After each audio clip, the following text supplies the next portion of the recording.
Hi, everybody. I'm Jody Pear. Hi, I'm Cathy Feltz. And today we wanted to talk about having a plan before you make a purchase. And we've mentioned this before, and especially, and Cathy really has shared some of her advice with us in the past. But what's prompting this today is I was in a furniture store over the weekend and they were so busy. And I just couldn't, I just wanted to quickly take a look around and see what they have. But I couldn't help think about all of these potential customers who are in their store. They probably don't even know what they want, but yet here they are, and they're going to get caught up in, this whatever, the beautiful feature of this dining room table or this beautiful brand new sofa or something. Mhm. And how many people really are going in there knowing what they need and an idea of what they want before they step foot in that store? So, Cathy, what do you think about that? I mean, what do you guide your clients on that as far as furniture goes? Definitely. Yeah, I definitely do. Because lots of times we are trying to rearrange a space, rework a space, or repurpose a space so they can use it. And sometimes that involves getting some furniture. So there's a couple things that I tell my clients to be sure that they measure the space. So if they are wanting to get a new coffee table or dining room set or whatever it is, to make sure they have measurements. And then I always go with a tape measure. So I have like a small little tape measure that fits in my purse. So know your dimensions, know what space you're going to fill, and be prepared. So it could look beautiful, but if it doesn't fit, then Right. that's not gonna help you. Or if it doesn't fit the rest of your furniture, it's not going to help you. So the other thing I tell people to do is make sure of their color. So for instance, if you're putting it in a room that you just painted, bring a color swatch with you. That's really easy. You probably have that already. Just bring that with. So you're not guessing what color might go or not go. So you really know what's going to go or not go. And Potentially yeah, you'll know. yeah. Well, you'll have a better chance of Yes. getting it. Yes. So considering what you already have, the size, and then the color, those are the three things. And things don't have to match Mhm. exactly, but they have to go. Yeah. They have to go together. So Yes. maybe you don't want to have four different shades of wood in one room. Yeah, that's a bit much. Mhm. Yes. Yeah, so just kind of thinking through what you really want before you go, because otherwise, I think people do get overwhelmed. Yes. So what are some of your thoughts on it? Oh my gosh. So what a memory just popped up for me. My first, well, I'm going to say it's my second purchase of a sofa, and I was, oh gosh, I don't know, 22 years old, 23 years old. And we went to buy a leather sofa and I picked out ivory because it's a neutral. And I got it home. They delivered it. So, the delivery guys put it in the living room and they left. And I am looking at this and it's like, it did not look like this in the store. Yes, It was yes. yellow. It was yellow. I mean, I was so unaware of the undertones of Yeah. neutrals, especially neutrals. So people use that description to think they're safe. And it's like, if it's neutral, it will go. No, the neutrals really are where the biggest problem matching or coordinating comes into play, because you can look at a beige or what you think is off-white or maybe even a gray, but they Mhm. all have undertones. It could be have a pink undertone, a green undertone, a blue undertone. And Mhm. in the showroom, you're really not going to see that. Even if you do have your paint swatch with you, it's going to help.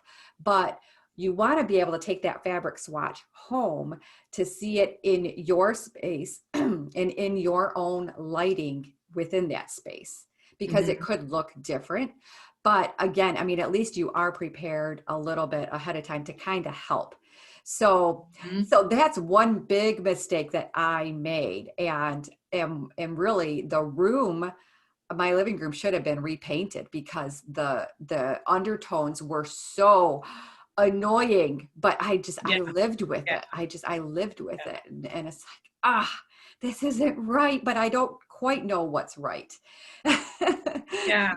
Well, and it makes me think of a tip that you gave in one of our earlier videos about color Mm, and picking out paint color, and how it's important to put the color on a piece of white or yes. next to white. So that way you can actually see the undertones and you can see more of the true color. Yes, that's exactly right. Yes. And then in another thought, as far, aside from color, but I think I'm hung up on seating right now because I feel like, I don't know, maybe it's just me, but that's where I've made, my mistakes is going and buying what I think I want. Like I bought a chaise lounge one time because I always wanted a chaise lounge. And, I just envisioned, this great little reading nook, this little cozy corner of a space. Well, a chaise lounge is an awkward piece of furniture and it's hard to accommodate. So if you don't look at how you're moving through that space to see if it's Mhm. really going to work for you.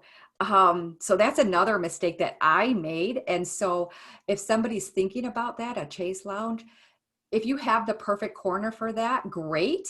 And your space can accommodate it, but maybe a chair with an ottoman would be the better choice because then you have some functionality. You can separate the two pieces for one, and then the Mhm. ottoman can serve as an extra seat for somebody, just casually if you have a gathering of people. And then the same with a sofa. People think that they are going to get this sofa and have three people because it fits three people. Well, if you think about that, how often are you comfortably sitting with three people in a row? It's Right. usually it's two people. So Yeah. you may not need that really large sofa unless you want to lounge on it and you want to be laying down. So these are just some of the things, the function and the color choices are so Mhm. important, and really to know that ahead of time, because when you get in that store and you look at all their new products and Mhm. it's just bling, bling, bling, bling. And it's like, yes, I want that. Yes, I want that. Right. So think about these things ahead of time. Um, and what's coming to mind for me is Pinterest. Pinterest is a very powerful program to use. So look at, do searches for living rooms or family rooms or whatever space it is you're looking to purchase furniture for. Look on Mhm. Pinterest first and really start collecting those images of what's appealing to you, and then Mhm. take some time and look at the details of that space or that furniture that you do find so appealing, because once you get in that store, it's overwhelming, and Yeah. the salesperson is going to say, well, this other customer just bought this brand new sofa over here, and you're going to think, okay, great, like I might want that too. Mhm. So be calm, Yeah. take your time, Yeah. and plan ahead, and take notes, write down notes for yourself so you don't forget. Yeah. And for us, we bought a new sofa and a new love seat back in September last year. Uh-huh. And so what we did was we went to a couple of different furniture stores and gathered ideas, and then we went back, Mm, you know? So we went back to like the first furniture store and looked at what we had picked out. again after seeing what was at a couple other places. And that seemed to help us. So that's more time consuming. But I think that we were able to more comparison shop, and not even for the price, but for what was out there. You know, Yes. what would suit us, what would be comfortable, what would fit in our space, that kind of thing. And so it's funny we're talking about this today because the stuff that we ordered in September is coming today. That's Today. how long. That's how Oh. long it took. So that's the other thing to just keep in mind. During like COVID times, everything was delayed. And Right. so I don't know if things are still delayed, but it's not like you're going to get something quickly. So again, I mean, that just, that just means you might as well take your time looking. Right. It's not coming tomorrow. Exactly. Oh, I'm excited for you. So you Yeah, have to show us how it looks after yeah, after everything's in place. yeah, yeah. So I'll take a picture. All right. Good. All right. Well, I hope this was helpful for everybody, and it was great talking to you, Cathy, and glad we could take time and touch base today. Yeah, it was fun. Good topic. Good Yes. thinking. And yes, So and good. timely. All Yeah, yeah, exactly. Okay, well, good to see you, right. Jody. Thanks everyone Bye, for everybody. watching. Bye, Cathy.